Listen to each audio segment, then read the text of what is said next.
Hello guys, and welcome back to another video here on my YouTube channel. Now today's video, it is a season review. Luton winning promotion from the Championship to the Premier League. I will never ever get sick of saying that sentence. But before I give you guys my thoughts on the highs and lows of this season, the pivotal moments, the best game in my opinion in the season, let me know your thoughts down below. Let me know your thoughts on this great season. I know they're going to be positive, but I want to hear them. I want to hear your highs and lows. I want to hear your pivotal moments, your player of the seasons, your favourite game of the season. Just let me know your thoughts all down below. But yeah, let's get cracking on this video. And also drop a like, by the way. We need to attract these Premier League supporters to the channel. And the more likes we get on these videos, the better the videos do. I can make more videos. And yes, smash that like button on today's video. So let's talk about our season as a whole. What a great year it has been. But let's go right back at the start of the season when we had a completely different manager. Whether we like it or not, Nathan Jones, he deserves some sort of credit on us winning promotion from the Championship to the Premier League. Now I know what you're saying, Lewis, no he doesn't, Edwards did it. Yes he did, but Edwards even said it himself that Nathan Jones and Gary Sweet, they made his job a lot more easier by having the right group of players with good attitudes in. The foundations were there for Edwards to go, right, this is what we got to do and this is how we're going to win football matches. And if those elements weren't there, I don't think Edwards' job would have been, well, Edwards' job would have been a lot more harder than it was. It would have been a lot more harder. And you know, and that you have to give Nathan credit for that. The summer recruitment was spot on. You know, Alfred Doherty was fantastic to bring in. Morris being our top goal scorer. Woodrow, yeah, he didn't have the impact he probably would have liked, but he still, you know, impacted. You know, that goal against Norwich. You look at Ethan Horvath in goal. You know, all those players, they contributed to the football club. They contributed massively throughout the season, and that is down to Nathan. Now, at the start of the season with Nathan Jones, we were a little bit too predictable. We wasn't scoring enough goals. We weren't aggressive enough. We were far too direct at times. And we just weren't able to win as many games as we should have done. I remember walking away from some games in the first half of the season thinking, how we've not won today? And that was my mentality at the time. And I think, you know, we were on course to having an average season. Do I think Nathan Jones would have got us up? I don't think we would have done. I don't think we would be anywhere near of being one game away from Wembley. But unfortunately, the beauty of football is we would never have known what could potentially have happened. Maybe one more month at being the manager of Luton meant we would have gone on a really good run like we did under Edwards. I'm not too sure, you know. We can't. Obviously, we wouldn't have known at the time, you know, and at the time we definitely wouldn't have known the future that we were going to win promotion to the Premier League. And if I knew we were going to win promotion to the Premier League, I definitely would have booked work off and I would have been in Wembley. Trust me on that. But unfortunately, you know, it is what it is. And yeah, first half of the season, it was just an up-down season, wasn't it? It was just we were on course to having an average season and maybe an outside chance of sneaking into those playoff positions. That's how I felt the season was going. And then obviously Southampton came calling. I felt it was the right time, I think, for Nathan and Luton. You know, I think in both spells at the club, he's given us fantastic moments, fantastic memories, especially for me. From League 2 to Championship, Championship to Premier League, you know, some great moments there. And I think he deserved his opportunity at being a Premier League manager. Obviously, that didn't last long. Maybe Nathan Jones needs Luton Town more than Luton Town needs Nathan Jones. I'm not too sure. But I can't see Nathan Jones becoming a manager of Luton Town again in the future. Maybe in a different role. Maybe in a potential Mick Harford role when Mick Harford decides his time is up. I'm not too sure in years to come. Who knows what could happen. Football is mental at times. I never thought we were going to ever win promotion to the Premier League. So at this point, anything can happen to Luton Town Football Club. But yeah, anything can happen in the future. I wish Nathan all the best, and whatever happens to him, he needs to go to a club that's going to win him to give him time. He needs to go to a club like Luton, but in the lower divisions, either in League 1 or League 2. I don't see another Championship club being like a Luton type of team. I don't see it. So yeah, his next move is probably vital in his next step in his career. But let's stop talking about Nathan Jones and let's talk about what happened after Nathan Jones left. Luton, we brought in Rob Edwards. Was I a little bit, you know, have a few question marks? Yes, I did, because I didn't know how to judge Edwards. I only judged him on the season at Forest Green, which was obviously a fantastic one. Was that enough to judge him on? I'm not too sure, but I did have a few question marks. I didn't know, with the way he left Forest Green to go to Watford, I didn't like that. It was a little bit, you know, Nathan Jones going straight to Stoke type of move. So I had a few question marks, but what can I say?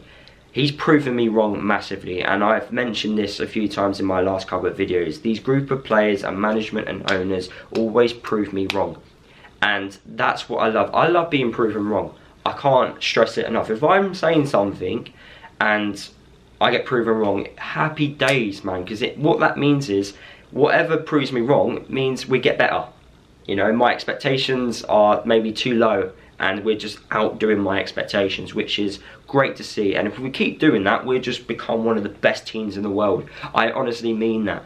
But yeah, Edwards, what he's done is just great. He made us more attacking. We played the ball on the floor a bit more. We still went direct under Edwards, don't get me wrong. We still went direct, but we did it in the right moments. Just like you saw in the playoff final, it was the right moment to put that ball across. Elijah using his strength, using his skill, setting up the goal for Clark. There's no problem with that. I have no issue with that. Next year in the Premier League, not many physical teams are in the Premier League. We're not going to go to Man City and go, yeah, we're going to outpass you, are we? We're not going to do that. We're not going to do that against Arsenal. We're not going to do that against Manchester United. We're going to be physical. We're going to give it to them. And our home games next season are going to be so important, but that's for another video. But Edwards, he made us on a different level. You know, his recruitment in January was pivotal. You know, signing Nakamba was a game changer, was an absolute game changer. I think we only lost twice when Nakamba started in our team. That's amazing. That stat is unbelievable. The run which we went on, and if you look at the games which we lost under Edwards, you know, that was because sometimes we just maybe didn't show up. But we were fantastic, coming back from winning positions away from home, beating Watford at home, which was probably my best moment of the season because of waiting so long to watch us play Watford. Obviously the playoff final, yeah, it betters that, but beating Watford was such a great moment for me, being there at Luton. The atmosphere that day was outstanding, was absolutely unbelievable. It needs to be like that against every Premier League side next season in order for us to try and stay up in the Premier League. You know, Edwards has given me some fantastic moments, and I will never ever forget that man, you know, winning promotion from the Championship to the Premier League, guys. Just wow. And yeah, Edwards, like, his style of football, he made things better. We became more aggressive in our pressing. I felt Morris got better. I felt Pelly got better.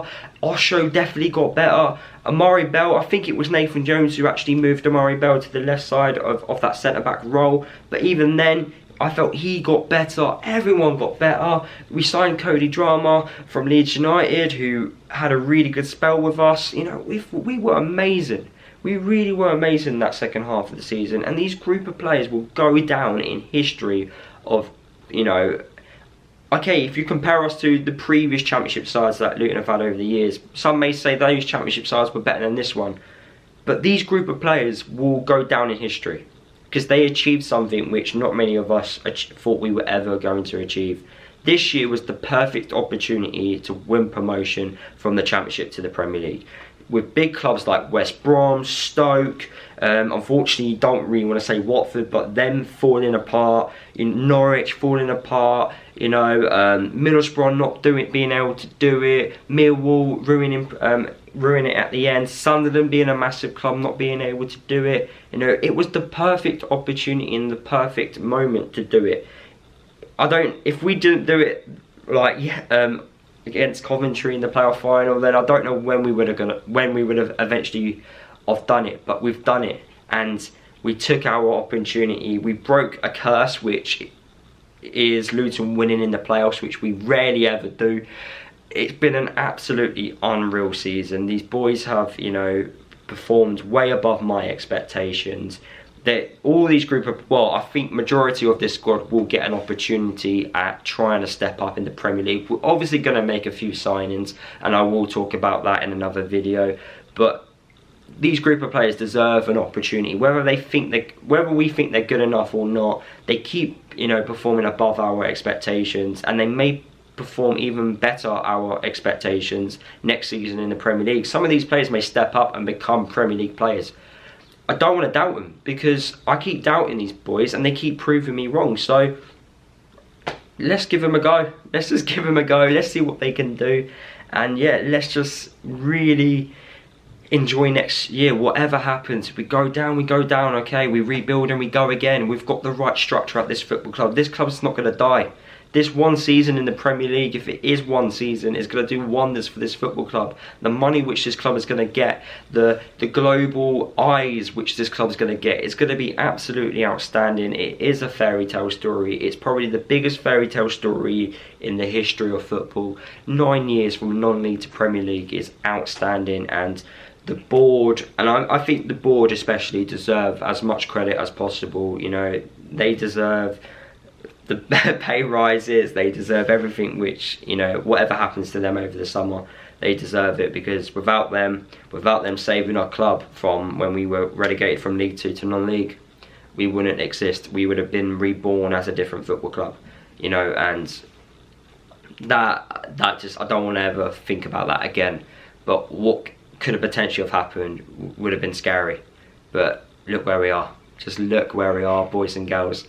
A great season, and yeah, we're now a Premier League football team. I'm a Premier League content creator and a Premier League supporter. I can go to people and go, I support a Premier League team. It's outstanding. But yeah, let's just talk about my favourite game of the season. Obviously, the playoff final is the best. Nothing's going to beat that. But for me, beating Watford was unbelievable. The Sunderland game in the playoff in the second leg was outstanding. Was a great game to watch. My favourite player of the year, I'm going to give it to Morris. I love watching Morris play. He winds up the opposition fans. He reminds me of Danny Hilton a little bit. He's a complete striker, left foot, right foot, can dribble, can score headers, physical, you know, gets in your face. I love him, I really do. Lockyer's up there as well as being, I'll give Morris signing of the season. Lockyer I'll give as player of the season. And yeah, I think my biggest surprise, I'm going to say Alfie Doughty. I really am going to say he's the biggest surprise, because obviously he had a few bad seasons and I didn't know what to really expect from him, but what I've seen so far has been really good, and someone who I think, if he adds a bit of consistency to his game, definitely can see him being a really good Premier League player. I really do. He has that quality. He just needs to be a little bit more consistent for my liking. But yeah, he's my surprise player of the season. I say the biggest low of the season was losing 4-0 to Watford, but then again, I don't care, because we've won promotion and they're staying in the Championship. Mind that bloody gap. But yeah, what a great year it's been. Let me know your thoughts down below, guys. And yeah, onwards and upwards. Premier League tour, here we come. And yeah, let's show these Premier League sides what we're all about. Come on, you hatters, and I'll see you guys in the next video.